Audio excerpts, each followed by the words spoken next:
This channel does not promote any violent, harmful, or illegal activities. All content provided by this channel is meant for an educational purpose only.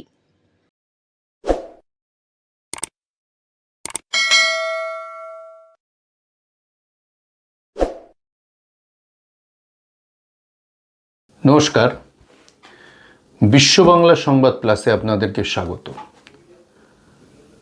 বিগত 48 ঘন্টা কিংবা 72 ঘন্টা ধরে কলকাতায় Messi আসা নিয়ে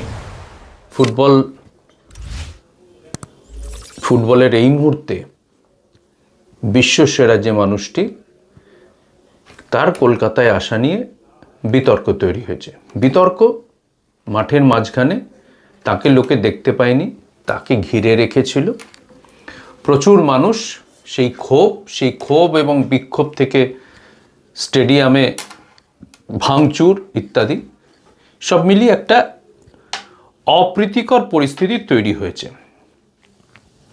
এই পরিস্থিতির জন্য যেমন বেসরকারি আয়োজক প্রথম এবং শেষ দায়ী, আবারও বলছি, এর দায়িত্ব রাজ্য সরকার এড়িয়ে যেতে পারে না।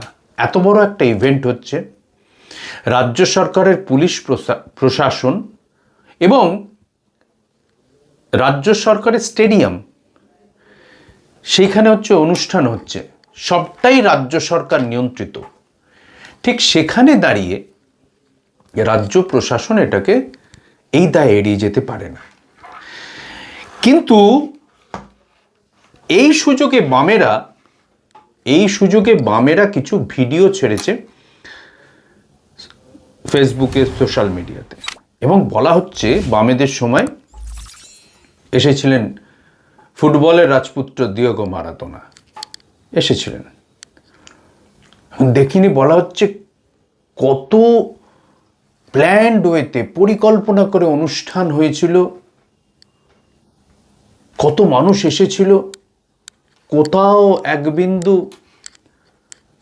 কোনো ঘটনা ঘটেনি, মারাদোনা বিরক্ত হননি এবং জয় জয়কার করে গিয়েছেন। দেখুন, ঘটনাটা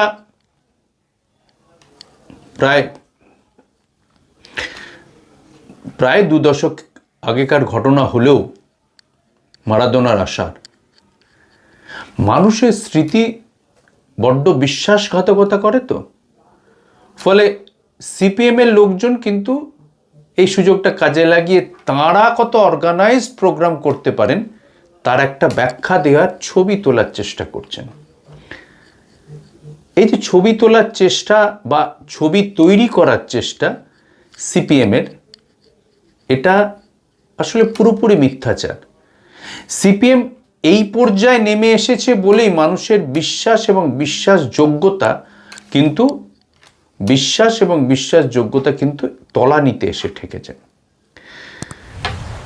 আমরা যারা সে সময় মারাদোনার অনুষ্ঠানে ছিলাম, দেখেছি, প্রতিটা মুহূর্ত অনুভব করেছি, দেখেছি, সামনে থেকে দেখেছি মোহনবাগান মাঠে শট করছেন, পাবলিকের সঙ্গে, মানুষের সঙ্গে, সমর্থকদের সঙ্গে কথা বলছেন, সেটা তো একটা আলাদা পার্ট ছিল। কিন্তু সেই সময় ক্রীড়ামন্ত্রী সুভাষ চক্রবর্তী জনতার আবদার মেটাতে গিয়ে যে অত্যাচার করেছিলেন, তাতে এই মোহনবাগান মাঠে যাওয়ার সময় মারাদোনা বেঁকে বসেছিলেন। সুভাষবাবু নেই, কিন্তু এই মিথ্যাচারটা কি সিপিএমের একান্ত দরকার ছিল? মোহনবাগান মাঠে যেতে চাননি দিয়েগো মারাদোনা, বলেছিলেন, এমনকি বলার আগে হচ্ছে তিনি গাড়ি থেকে মোহনবাগান মাঠে যাবার সময়, মাঠে যাবার জায়গায় পৌঁছে গিয়েছেন, এই সময় তিনি নামতে চাননি, গাড়ি থেকে নামতে চাননি, এবং বলেছিলেন ওই টুপি পরা লোকটা যদি না সামনে থেকে সরে যায় তাহলে আমি মাঠে ঢুকবো না, যদি না সরে তাহলে মাঠে ঢুকবো না। শেষ পর্যন্ত সুভাষ চক্রবর্তী সরে গিয়েছিলেন এবং অনেক আকুতি বিনতি করে মারাদোনাকে ঢুকতে হয়েছিল, মারাদোনাকে নিয়ে এসেছিল মাঠে। এবং তারপর মারাদোনা খেলেছেন, বল শট করেছেন, কথা বলেছেন নানা রকম। কিন্তু যতক্ষণ ছিলেন সুভাষ চক্রবর্তীকে কিন্তু আশপাশে দেখা যায়নি। আমি এ কথা কেন বললাম, তার কারণ হচ্ছে এই মেসির কলকাতায় আগমন নিয়ে যেরকম হচ্ছে আর এক ক্রীড়ামন্ত্রীকে আক্রমণ করা হচ্ছে, তার মধ্যে ভিত্তি থাকতেও পারে, নাও থাকতে পারে, আমি সেই প্রসঙ্গে যাচ্ছি না। কিন্তু বামেরা যে ধোয়া তুলসী পাতা মতো হচ্ছে যে আচরণ করার চেষ্টা করছেন, তা কিন্তু ছিল না।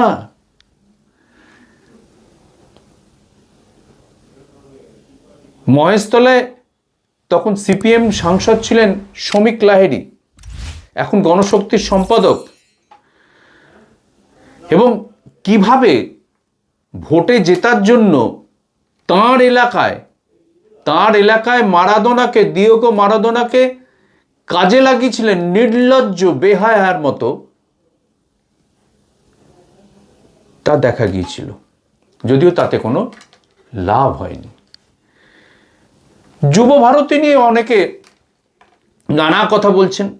যুব ভারতী ক্রীড়াঙ্গন, তাকে কলুষিত করা হয়েছে, তছনছ করা হয়েছে। এই জায়গায় দাঁড়িয়ে আমি একটা কথা বলতে চাই, যুব ভারতী ক্রীড়াঙ্গনকে নবরূপ দিয়েছে কিন্তু এই সরকার, বর্তমান সরকার।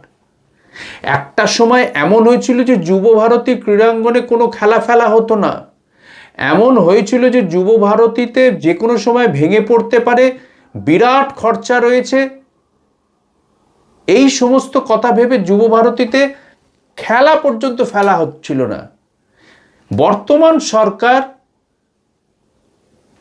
অনূর্ধ্ব-17 ওয়ার্ল্ড কাপকে সামনে রেখে যুব ভারতীকে সাজিয়েছে এবং আন্তর্জাতিক একটা স্টেডিয়াম করেছিল। আজ যারা যুব ভারতী আমরা করেছি বলে হচ্ছে বড় বড় কথা বলছেন, হ্যাঁ আপনাদের সময় কমরেড হয়েছে, কিন্তু যুব ভারতীটাকে কি করে রেখেছিলেন মনে আছে? 2001 সাল যুব ভারতী থেকে মন্ত্রী আশ্রিত দুর্বৃত্তদের ধরা হলো গভীর রাতে, 16 জন ধরা পড়ল। মন্ত্রীর কাছাকাছি ও সুভাষদা বলে হচ্ছে যে চেঁচিয়ে উঠেছিল, মনে আছে? 16 জন ধরা পড়ল, পাইপ গান, কার্তুজ, রিভলভার সহ ধরা পড়ল। যুব ভারতীটাকে কোথায় নিয়ে দাঁড় করিয়েছিলেন কমরেড মনে আছে? ফলে আজকে যখন আপনারা ঘটনা নিয়ে সমালোচনা করছেন, করুন। ঘটনার যদি নেতিবাচক দিক থাকে তার সমালোচনা করুন। ঘটনা পছন্দের হয়নি, ঘটনা যা হয়েছে তা অভিপ্রেত ছিল না, এর জন্য যদি আয়োজককে দায়ী করতে হয় করুন। এর জন্য যদি সরকারকেও এক প্রস্থ দায়ী করতে হয় করুন। কিন্তু এই সুযোগে নিজেদেরকে ধোয়া তুলসী পাতা প্রমাণ করতে যাওয়া বামেদের, আরেকবার আপনাদেরকে বলছি, এতটা মিথ্যাচার করবেন না। মানুষের স্মৃতি হয়তো বিশ্বাসঘাতকতা করে, কিন্তু সকলের তো করে না। যুব ভারতী ক্রীড়াঙ্গনের আজকের যে রূপ, তা আজ থেকে 20 বছর আগের ঘটনা মনে করতে পারছেন? আজ থেকে 20 বছর আগের ঘটনার কথা মনে করতে পারছেন? কি স্টেডিয়াম ছিল, কি পরিস্থিতি ছিল, কেউ খেলতে যেতে চাইতো না। একটা দুর্ভাগ্যজনক ঘটনা ঘটেছে, এই ঘটনা অভিপ্রেত ছিল না। আরো অর্গানাইজড হতে হচ্ছে, অনুষ্ঠান করা উচিত ছিল। মেসির কাছাকাছি এত মানুষ ঘুরে বেড়ানোর কোনো প্রয়োজন ছিল না, অনেক আগে থেকে এর ব্যবস্থা নেওয়া উচিত ছিল। যে বা যারা সরকারের পক্ষ থেকে ওই মাঠে ছিলেন তাদেরও আরো হচ্ছে সতর্ক হওয়া উচিত ছিল। মেসি বেরিয়ে যাচ্ছেন, আবার কেন তাকে ফিরিয়ে আনা হলো না, এর জবাব হচ্ছে আয়োজকদের দিতে হবে। মাঠে যে সরকারের যে প্রতিনিধিরা ছিলেন তাদেরকে জবাব দিতে হবে। কিন্তু এই সুযোগকে কাজে লাগিয়ে বামেরা সোশ্যাল মিডিয়াতে নিজেদের ভাবমূর্তি উজ্জ্বল করতে যখন নেমেছেন, মারাদোনা নিয়ে বলছেন, তাদেরকে খুব স্পষ্টভাবে বলে দিই, এত মিথ্যাচার করবেন না, ধর্মে সইবে না। এত মিথ্যাচার করবেন না, ধর্মে সইবে না। তার কারণ কি বলুন তো? ওই সুভাষ চক্রবর্তীকে দেখে মারাদোনা বলেছিল, ওই সাদা টুপি পরা লোকটাকে ওখান থেকে সরাও, তাহলে আমি নামবো না। এবং সুভাষ চক্রবর্তীকে সরে যেতে হয়েছিল মোহনবাগান মাঠে ঢোকার আগে। ফলে যুব ভারতী নিয়ে আপনারা সমালোচনা করুন, আত্মসমালোচনক সব হোক। যুব ভারতীতে যা ঘটেছে অভিপ্রেত নয়, যে নিয়ে হচ্ছে তদন্ত হোক, আরো অনেক কিছু হোক।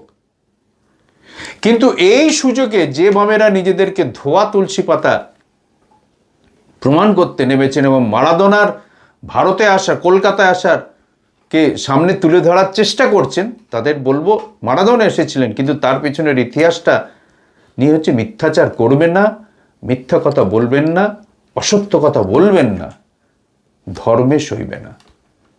দেখতে থাকুন, পড়তে থাকুন বিশ্ব বাংলা সংবাদ। This channel does not promote any violent, harmful, or illegal activities. All content provided by this channel is meant for an educational purpose only.